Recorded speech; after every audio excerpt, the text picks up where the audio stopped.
C'est la guerre entre le Real Madrid et l'Atlético Madrid, les deux clubs pourtant proches historiquement, bien sûr les deux plus gros clubs aujourd'hui de Madrid qui ont réussi le tour de force comme vous savez tous, d'arriver tous les deux l'un contre l'autre 2 fois en même pas 3 ans en finale de Champions League. Une ville qui a su s'instaurer sur le toit de l'Europe au niveau football, qui possède 2 belles institutions de part et d'autre, qui n'ont pas toutes brillé en tout cas en même temps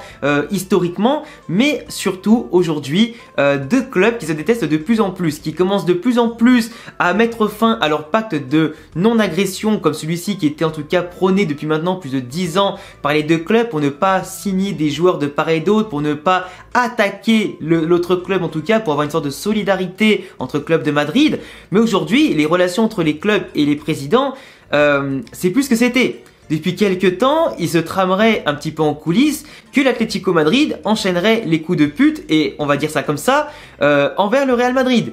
Parce que le Real Madrid, comme vous savez tous, certes, il y a quelques années, avait acheté Théo Hernandez, qui était à 1 an de la fin de son contrat, qui devait partir et qui voulait partir à l'Atlético Madrid. Ils avaient dit, bon ok, on vous laisse Théo parce qu'il n'est pas forcément titulaire chez nous. Et en plus, Théo Hernandez, je crois qu'il ne jouait même plus à l'Atlético Madrid, il était prêté par l'Atlético, donc il comptait pas forcément sur lui, il était prêté à la Sociedad, voilà si je dis pas de bêtises. Et de l'autre côté, t'avais du coup le Real qui, à cause de Zidane, ne voulait plus de Llorente qui pourtant à mon sens, s'il était resté, aurait largement sa place aujourd'hui chez nous, sur les postes à droite ou au milieu de terrain, peu importe. Enfin du moins il aurait joué quoi, tellement il est fort. Et bah pourtant Zidane l'avait envoyé, ils se sont dit que peut-être, allez, quitte à l'envoyer quelque part, on va l'envoyer chez l'Atlético, comme ça au moins on équilibre ce qu'on a fait pour Théo Hernandez, on l'envoie pas chez un cadre anglais qui pourrait nous faire chier en Ligue des Champions, et on l'envoie pas non plus au Barça, et bien entendu, vu que les transferts entre le Barça et le Real, c'est mort. Mais du coup voilà, donc le côté Théo Hernandez et Marcos Llorente, ça avait été annulé. Par contre, depuis quelques années, et depuis même maintenant apparemment plus de 1 an ou 2 ans, l'Atlético Madrid contacterait en douce les jeunes du Real Madrid, et ouais, pour simplement les rapatrier dans leur cantera à eux, du coup dans leur centre de formation à eux, qui est vu, comme je l'ai dit, comme un grand coup de pute de la part de l'Atlético à Florentino Pérez et au Real Madrid, qui eux se retiennent de faire la même chose, parce qu'il existe beaucoup de joueurs forcément, beaucoup de scouts pardon, qui observent les différents tournois, des talents en tout cas qu'il peut y avoir dans les clubs de part et d'autre, mais le Real Madrid n'achète plus de joueurs de l'Atlético Madrid chez les jeunes depuis de nombreuses années maintenant, depuis le pacte de non-agression. Et en gros, en plus je sais pas si vous en rappelez, mais dans ma vidéo où j'ai parlé de l'interview de Florentino Pérez au complet, il avait notamment sorti une phrase qui était « Si aujourd'hui on veut signer Joao Félix, mais on va le faire ». Et ça prouvait tout en fait, ça prouvait vraiment qu'aujourd'hui les relations Real-Atlético sont au plus mal. Et pourquoi je vous en parle aujourd'hui? Parce que vraiment à mon sens c'est un sujet intéressant qui peut marquer un tournant pour les 2 clubs de Madrid et surtout dans leur rivalité. On sait tous que de base le Real Madrid a toujours brillé par son histoire, a toujours eu plus de moyens, a toujours eu surtout une image de club un peu plus huppé, un peu plus riche que l'Atlético Madrid, même si dans les faits c'est beaucoup plus riche bien sûr qu'l'Atlético Madrid, qui lui est beaucoup plus vu comme le véritable club du peuple, en tout cas de la masse un peu populaire, et surtout de la classe moyenne surtout, et qui était plus accessible, qui était plus représentatif entre guillemets des valeurs de la ville de Madrid pour certaines choses et certaines populations. Mais du moins l'Atlético Madrid a mis beaucoup de temps à briller, ils ont remporté de minuscules titres en tout cas dans leur histoire jusqu'à les années 2010 et quelques avec Simeone, où ils ont enchaîné des Copa del Rey, des Ligas, des finales de Champions League, des Europa League, etc. Du moins de belles perfs. Mais en tout cas, leur armoire à trophées qui a beaucoup plus grandi entre 2010 et 2022 que dans tout le reste de leurs années, de leur histoire. Mais un club qui, je vous le rappelle, de 1999 jusqu'à 2013 avait subi quand même 14 ans d'invincibilité de la part du Real Madrid, qui n'avait jamais perdu en 14 ans contre l'Atlético Madrid, qui remportait quasiment systématiquement tous les derbys à domicile, à l'extérieur, en Liga, en Copa et en Ligue des Champions, du moins les Coupes d'Europe et tout ça, et qui a dû attendre la finale de Copa del Rey de 2013, qui, même encore aujourd'hui, me fait extrêmement mal parce que le Real de Mourinho en 2013 n'avait pas fait de titre, du coup n'avait eu qu'une saison blanche, et ce qui était quand même dommage parce que déjà que l'année d'avant, en 2012, on méritait de remporter la Ligue des Champions, mais on perd en demi au tir au but contre le Bayern, ce qui laisse encore une grosse cicatrice, je pense, dans le cœur de tous les fans. 2013, l'année se passe mal, on perd encore en demi-finale contre Dortmund à 1 but près, et de l'autre côté, dans la finale de Copa del Rey, on la perd, après avoir sorti le Barça en demi-finale. Bah tu vois, à partir de là, il y a eu un changement. Et déjà l'Atlético Madrid, à partir du moment où Simeone est arrivé au club, il y a eu un changement de mentalité. Il y a eu ce qu'on appelle de l'ambition, un regain de confiance et de popularité auprès du public espagnol, auprès aussi forcément du public européen, qui était acquis à la cause de Simeone, où on va combler, j'allais dire, le manque de richesse et le manque de talent pur, individuel et technique par un groupe qui sera solidaire, qui va compenser tout ça par des efforts multipliés par 15 000 et un impact de tous les instants et aussi une discipline tactique impressionnante. Combiné à ça avec des joueurs caractériels comme des Diego Costa, des Koké, des Saul,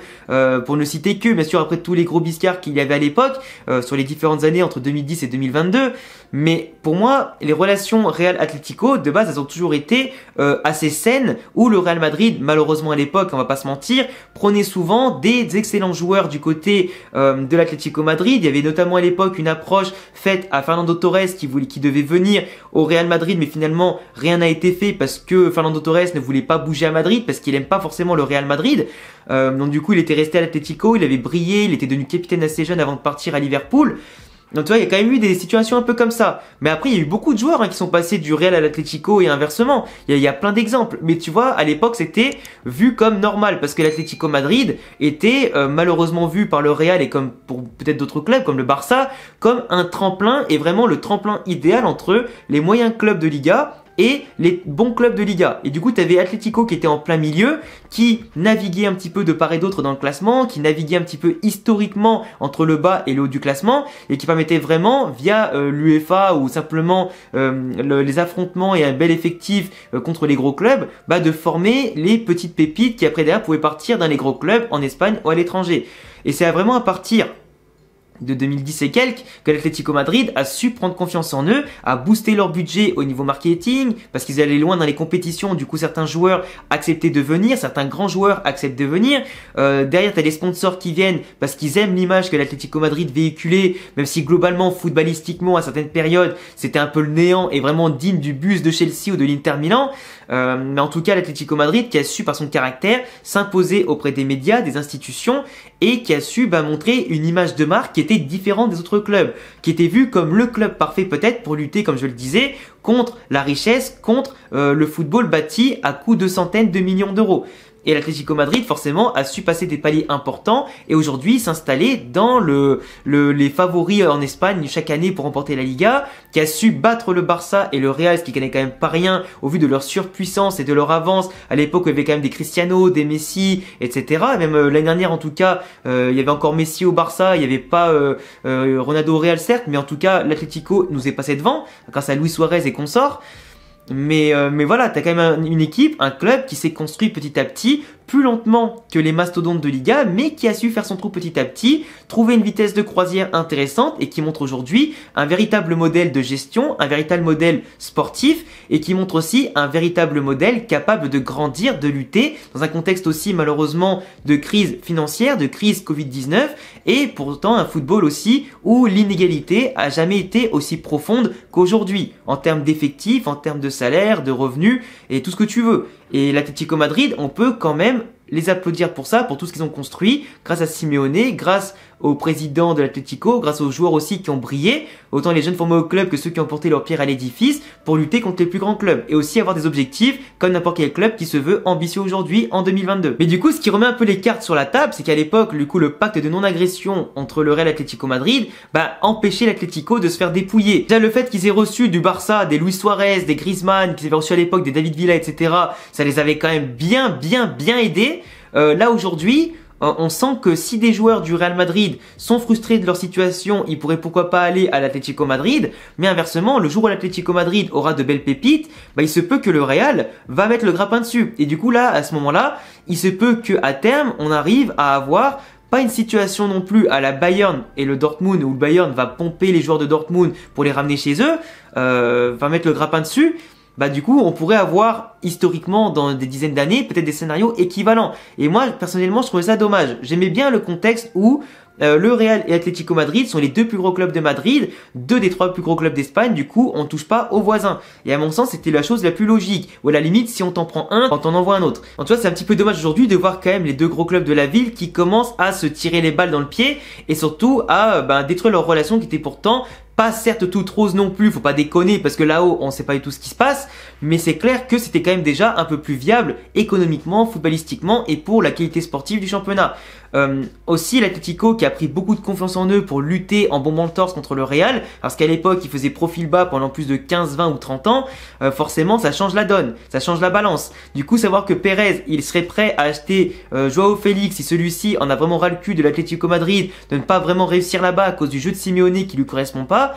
on sait que ça pourrait mettre un peu le feu aux poudres et que du coup l'Atlético actuellement est en train de se préparer à un potentiel coup comme ça en allant chercher les jeunes au Real Madrid qui pourraient peut-être avoir plus de chance à l'avenir de percer dans le football de haut niveau. Au Real Madrid, entre les grosses stars et certains Espagnols assez bons qui sont recrutés, etc., les perles de la cantera n'ont pas forcément, j'allais dire, de chance de percer au haut niveau. C'est d'ailleurs, je prépare une grosse vidéo sur ce sujet-là qui me semble aussi assez intéressant. Donc du coup, je sais pas trop ce que vous en pensez en tout cas dans les commentaires. Est-ce que vous pensez que enlever le pacte de non-agression entre l'Atlético et le Real, ça peut être une bonne ou une mauvaise chose? Est-ce que c'est mieux de le garder pour le côté éthique, sportive, profiter que l'Atlético Madrid justement devienne de plus en plus fort pour monter le niveau de la Liga, pour qu'on ait aussi un peu plus de compétitivité dans le championnat, ce qui n'est bien sûr que bénéfique au niveau de la concurrence entre le Barça, Real, Atlético, Séville, etc. Sachant que certains clubs grimpent de plus en plus, arrivent de plus en plus à se construire des effectifs à moindre coût.